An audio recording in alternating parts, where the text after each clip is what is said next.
Join our incredible moms who have mastered the art of balancing motherhood in today's episode of We Time Convo. My name is Debbie. This is Liza. Moms sharing inspiring stories, practical tips, and a few hilarious anecdotes. And it all begins now.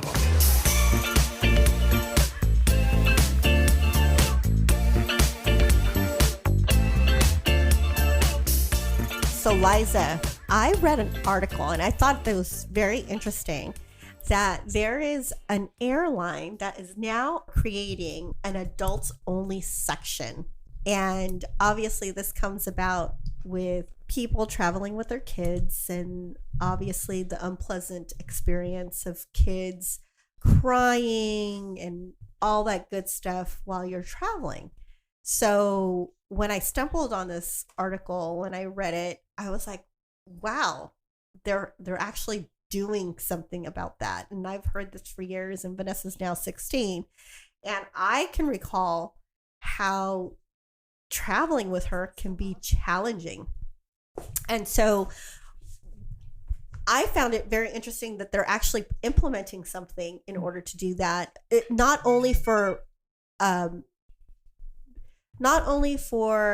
travelers that don't have kids, but also the benefit of parents traveling with kids and not having some of that level of anxiety traveling with kids, because they know kids are unpredictable and they'll be crying. And so feeling that level of anxiety of knowing that your kid's crying, but also other people on that plane also being irritated, experiencing it with you. So I thought that was like super interesting. That's like a party section of the airplane. I feel like, put me on there. Let's all drink and, I mean, what do you think about that? I mean, what was your experience in traveling? So I didn't actually fly much with the kids. Mm-hmm. I mean, we aren't much of travelers. I think I can maybe remember one time that we all traveled as a family, but at the time, Ava was already like 7. So I've never actually traveled with an infant or a baby. I have been on, flights where there were infants, babies on there, kicking the seat, talking, but I'm a mom, so it doesn't really bother me. I actually enjoy it. Mm-hmm. But when I'm on an airplane, I like to observe things, and I do see, people that get very irritated by that and antsy and don't like the noise and want to just enjoy their flight. For me, I'm just like, you're obviously not a parent. Like, this is what happens. You can't control babies or infants. You have no control over that. And I do actually have a couple of friends who have small children that are autistic. Mm-hmm. And they just, if something triggers them, you cannot stop it. Yep. And they just like say that the anxiety that they have mm-hmm. before even boarding the flight is just, it's causes them so much anxiety. They're worried somebody's going to be mad. And I'm just like, who the F cares? Like, you need to get from one place to the other. You can't control your child. Mm-hmm. And you see these videos on like TikTok and YouTube of people recording it and just like being such haters about it. Yeah. But I'm a mom. I think about what I would do in that situation, and I think I'm the type of person that just wouldn't care. Yes. No, I agree with you, because I didn't have Vanessa until I was older. Mm-hmm. And so I was one of those people that was like, God, can't you like control your kid? So it would bother me. And not until after when I was a parent did I realize the level of anxiety as a parent, knowing that your kid, again, unpredictable, you can do the best you can. But I would feel that level of anxiety as well. So hearing about this article and them offering it, I'm actually like, I think it's a great idea, and seeing how it goes. Now, this does come with a cost. Yeah, so in order, like it's here. Okay, Debbie, tell us the cost, the extra cost of quietness on a plane. It says here, sitting in this serene adult sanctuary area will cost a modest extra fee of about $49. Okay. But if you want additional legroom, it's going to be double that, so a little over $100. And that actually is the cost of being in an adults only section. And what do you think about that? Paying for that? I mean, airlines, I'm not surprised. They charge for everything now. So I would assume if they can sell this, you know, where you get to sit on a plane with no kids, they're going to charge extra for it. Yes. The cost actually isn't that bad, $49. I was thinking they were going to charge like $100 plus. So, I mean, it's not that bad for me, but we'll see. I mean, I would pay it.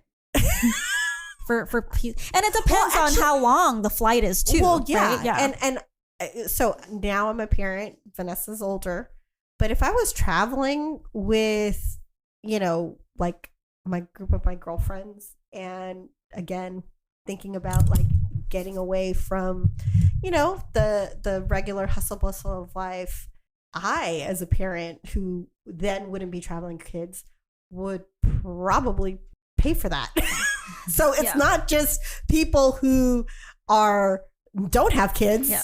I think, like me as a person who has a kid, I probably would pay for that just to, you know, have some quiet time. Well, and if you're traveling with a group of friends, everybody knows that everyone can hear everybody on a flight. So if you want to talk about something that you don't want other kids to hear about or anything like that, that's also a great thing to do. Yes. Right. Or if you want to be loud and get drunk and get crazy on a plane, and, you know, like I said, it's a party section. So I agree with you on that one. If I were to travel with a bunch of friends, I definitely would pay the $50 to be loud, talk about things nobody else wants to hear. Exactly. Well, you know, it's not a surprise because we're obviously talking about an adults only section in a flight. But I mean, if you take notice, there's like adults only resorts, adults only, sometimes sections of a cruise ship where, you know, you're lounging by the pool and it's just adults only. So to me, it's actually not a surprise. What surprises me is it took them so long to implement. Yeah. So it'll be interesting to see how successful that one is. Well, before you know it, there'll be an adult-free airline, just a whole airplane. Right? Like, Southwest, going to Vegas. Just all adults. Yeah. Vegas only adults. So I actually think that's a great idea. But like you said, it is great for parents that do have, you know, children that don't like being on airplanes because the level of anxiety, it's a good thing for both parties, right? Yep. Yeah. Yep. And I was just, again, I had read something in like one of the European airlines, but it looks like there's also other airlines that actually have these types of sections, but I find it really interesting. Sometimes they actually, in some airplanes now, when you buy tickets, if you don't purchase a seat, they separate the families. Oh. Yeah. Like a kid will be in another. That's why there's some stories where some adults maybe was sitting with a kid. They'll be offering the seat to the parent, but if they actually paid for that seat, maybe to be near a window or to be by the aisle because they go to the bathroom all the time, then what can you do?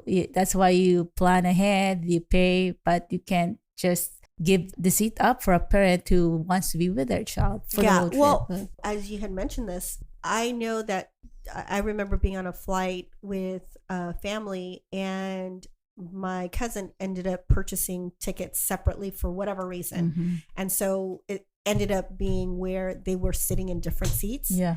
But the airline actually saw that, and they actually called her to the front because they're actually trying to put them together. I found that interesting too, that I don't know how the airlines know this, but they know that there's certain families that aren't sitting together that should be sitting together. So that's great. They're working through that. Yeah. I remember traveling with Vanessa, and in certain, like, for example, as you mentioned, Southwest, you don't have assigned seating. So I remember, because you could easily be one of the people who didn't check in at the correct time, and so you'd be in that, group C or D category. Me and her may not be able to sit together. I just made it a point to let the Southwest rep know that, hey, I'm traveling with my daughter, I need to sit with her, and they have been very accommodating to that. So I just never felt comfortable with me and her not sitting together. Have you ever had Vanessa fly alone anywhere? I have not, but Vanessa's sisters, they live in SoCal, and when we were living up here, they would fly up, and so they would actually fly on their own. And so How old were they at the time? I want to say 7 and 9. Okay, yeah, so they're young. Yeah, 7 and 9, and it was the first time they did it. It was scary.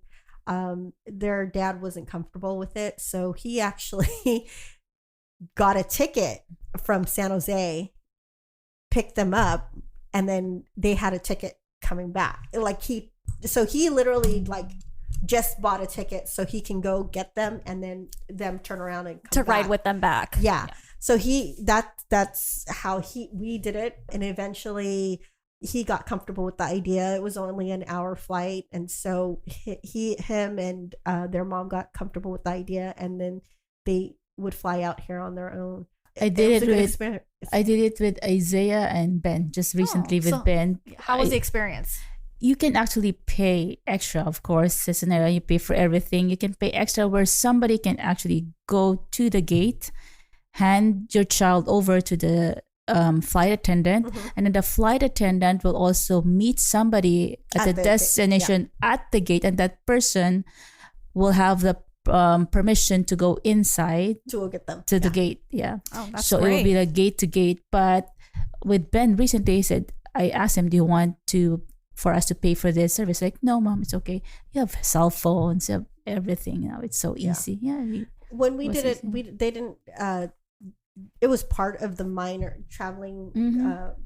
So her dad was able to obviously pick him up at the gate. The mom was able to drop him off at the gate. So it wasn't an extra cost, but they were able. I probably, depending on the airline. I think what was helpful for us was it was only from LA to here. I don't know how comfortable we all would have been if it was a longer flight. Right. Yeah. I think that would have been tough. But it happens. Yeah. Well, so I actually, when I went to Vegas a couple months ago to visit Haley, that was the first time I ever flew by myself. I was so nervous. I actually wanted to, I was going to pay for somebody because I am just so nervous. I don't even like flying. So I was like, oh my God, I got to go by myself. And you know what? It's so easy and straightforward. So if I can do it as a 42-year-old woman, anybody could do it. So I was, and then after the flight, when I got back home, I'm like, I don't even know why I was so scared. Like I thought I was going to end up on another flight or like run late or not find my gate. And it was so easy. It was so easy. So I'm like, hey, I could do this. You know what? You can go international now. Yeah, like YOLO. I can do anything now, but it's very strict. And if I were to send Ava off, she's 15. I mean, I would totally trust her to find her way herself. You can send her to Haley in Vegas. Yeah, totally. So yeah, it's pretty easy to fly on your own. Who did you fly with before? I would just always fly with friends or, and the friends that I flew with, they always fly. So they just, Easy. I just followed them. Peasy. Yeah, I just sort of like, okay, follow them and whatever. But yeah, I was just like, you know what? This is my year. I'm going to do this. I'm going to fly by myself. And I made it there and I made it back. So. Wow. Well, congratulations. Thank you. First timers, Peter with camping. Yeah, I know. At 30 plus, you with flying solo. I'm just, Of it's the year of, doing things on my own. Oh, Yeah. fun. That is great. Yeah. That's great. So that's one for I'm the sure books. you will hear many more stories about my adventures. Oh. Very nice. Adventures with Liza. Yeah. Yes. There you go. Yeah. Okay. So it's great. I look forward to seeing how this adult only section turns out.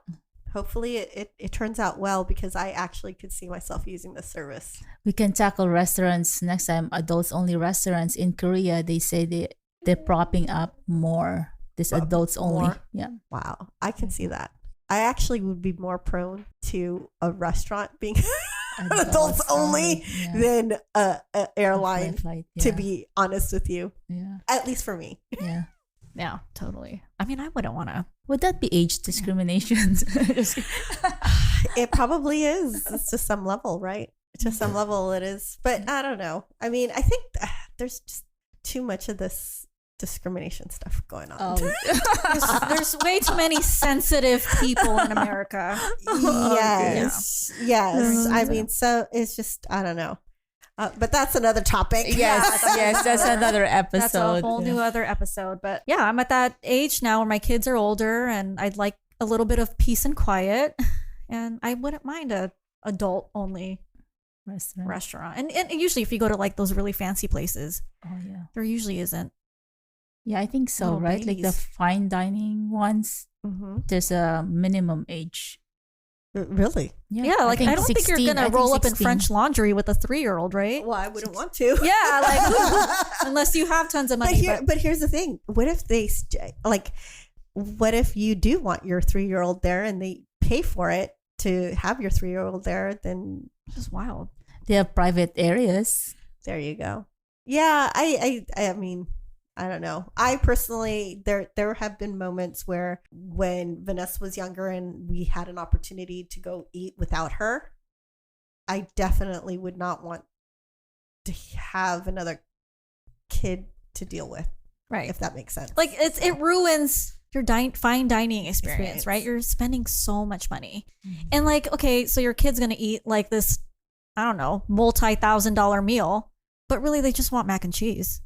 Oh, You know, like I'm not for feeding you sure. this. Like For sure. or goldfish or I totally get. I mean, I don't know if we're gonna get any parents hating on that, but I'm sorry, but I'm not rich enough to fit the bill of a 3, 4, or 5-year-old. Even I don't think I would even bring Ava to like a fine dining experience because I don't think she would appreciate it. Well, I don't think definitely they'll appreciate it, but I think it's the whole fine dining is the experience, not just of the food, but the whole ambiance and the service and everything like that. And if you have to deal with your 3-year-old, you're kind of missing the whole point of that fine dining experience. Yeah, and you just spent all this money. Yep. Well, we're gonna talk about that in our future episode with one of our friends who likes fine dining. Yes. Right. Well, thank you for joining us and thank you for being patient with Violet. Violet, you want to come say hi? Say hi. Come say hi in the mic. Come here. She's being so very good back here with her iPad. She is. Here, put your mouth here. Go here and say hello. What's your name? Violet. How old are you? 4. All right. Yay. Say goodbye. Goodbye. Thanks for listening Thanks for listening to We Time to Read Time Convo. Combo. Bye-bye. Bye bye. Yay.